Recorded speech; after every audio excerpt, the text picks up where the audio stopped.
জনগণ যেরকম শাসক চায় সেরকম শাসক জনগণ পেয়ে গিয়েছে। এখন আর নির্বাচন দিয়ে কি হবে? চারদিকে সুর একটাই। দর্শক, ডক্টর ইউনূস সরকারের নানান দিক নিয়ে আমরা নানান সময় আলোচনা করি। এই সরকারের এমন এমন কিছু বৈশিষ্ট্য আছে যেটা অভূতপূর্ব, যেটা বাংলাদেশই না, মানে বাংলাদেশে এটা অকল্পনীয় ছিল। অকল্পনীয় বৈশিষ্ট্য সরকারের,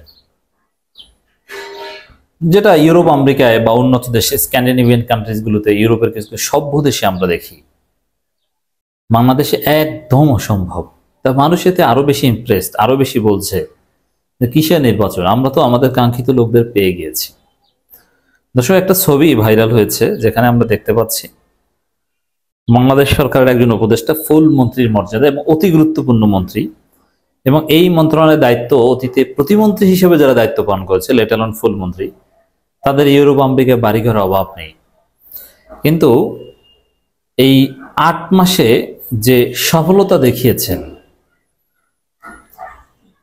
আমি আসছি সেদিকে, সেই উপদেষ্টা হাসিনার এই মন্ত্রীরা, প্রতিমন্ত্রীরা গত 15 বছরে যা পারেনি 8 বছরে তা করতে পেরেছে।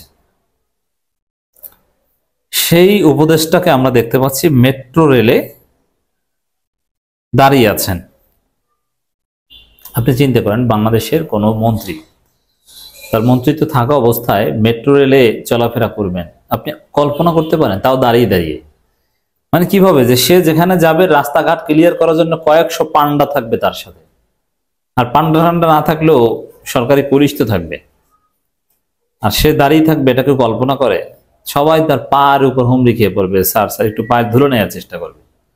কিন্তু না, এই উপদেষ্টা দাঁড়িয়ে আছেন, মেট্রো রেলে চলাফেরা করছেন, মানুষের সাথে কথা বলছেন, এই এবং বিদেশে সফরে যাচ্ছেন, জুতা ছিঁড়ে গেছে, প্রায় জুতা নষ্ট হয়ে গেছে, এক জুতা এক প্যান্ট, কম দামি গ্যাবার্ডিং প্যান্ট, একদম কম দামি প্যান্ট, তার চাইতে আমাদের মধ্যে ছোটখাটো লোক অনেক দামি পোশাক পরি আমরা, এবং যে ব্লেজার পরেন একদম কম দামি।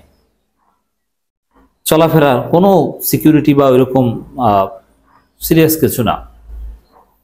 কখনো পাবলিক বাস, কখনো গাড়ি, সরকারি গাড়ি থাকলে চড়ি, নিজের ব্যাগ নিজে নিয়ে। এদের ব্যাগ টানার জন্য যারা থাকে এরাও 450 কোটি টাকার মালিক হওয়ার কথা, আর এখানে এদের নিজের ব্যাগ নিজে টানেন। বিদেশ সফরে যান, নিজের ব্যাগ নিজে নেন।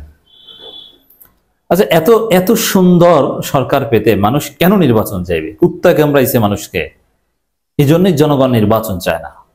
তবে হ্যাঁ, আমরা কি তাহলে নির্বাচন কখনোই চাইবো না? এদের জীবদ্দশায় অবশ্যই চাইবো। আমরা কোন নির্বাচন চাইবো? আমরা সুষ্ঠু নির্বাচন চাই, আর সুষ্ঠু নির্বাচনের জন্য এই লোকগুলোকে সংস্কার করার অধিকার দিতে হবে। এই লোকগুলোকে খেদানোর জন্য নির্বাচন, এই চিন্তা কেউ করবেন না। এই লোকগুলো বাংলাদেশে একটা রাইট ট্রাকে নিয়ে নির্বাচন দিয়ে দিবে, এদের খেদানোর জন্য কোনো নির্বাচন। আর বিএনপি নির্বাচন চায় এদেরকে তাড়ানোর জন্য। হাসনাত আব্দুল্লাহ একটা চমৎকার ফেসবুক পোস্ট দিয়েছেন, আমরা এটা একটু আলোচনা করব।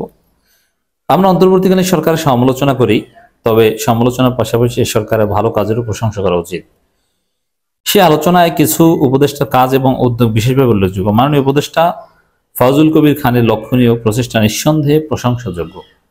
এই ফজলুল কবির খানের কথাই বললাম, যে তিনি তার পোশাক, তার জুতায় সমস্যা, তার প্যান্ট শার্ট কম দামি ছিঁড়ে গেছে, এবং পাবলিক ট্রান্সপোর্টে চলাফেরা করেন, নিজের ব্যাগ নিজে টানেন, আবার উপদেষ্টা হিসেবেও সবচাইতে সফলদের মধ্যে অন্যতম।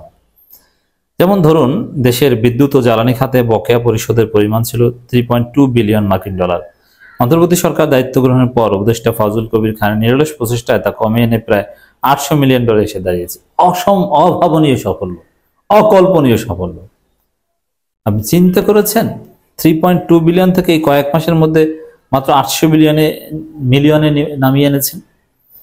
এবার ঈদে সারা দেশে যান চলাচল ছিল তুলনামূলকভাবে স্বস্তিদায়ক। সড়কে যাত্রীদের ন্যায্য ভাড়ায় বাড়ি ফেরার নিশ্চয়তা দিতে সরকার সফলভাবে কাজ করছে। অন্যবারের মতো দীর্ঘ যানজটের দুর্ভোগ মানুষ পোহাতে হয়নি।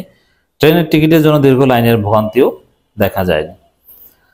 আমরা সাধারণত দেখে আসি, ইফতার, সেহরি ও পুরো রমজান জুড়ে লোডশেডিং এর যন্ত্রণায় জনজীবন অতিষ্ঠ থাকে। কিন্তু এবার দেশের মানুষ নিরবিচ্ছিন্ন বিদ্যুৎ সংযোগ উপভোগ করেছে। সাধারণ মানুষ ও ব্যবসায়ীদের জন্য রমজান নিরবিচ্ছিন্ন বিদ্যুৎ সরবরাহ নিশ্চিত করতে তিনি ও তার টিমই আগেভাগেই পরিকল্পনা করে কাজ করে আসছিলেন।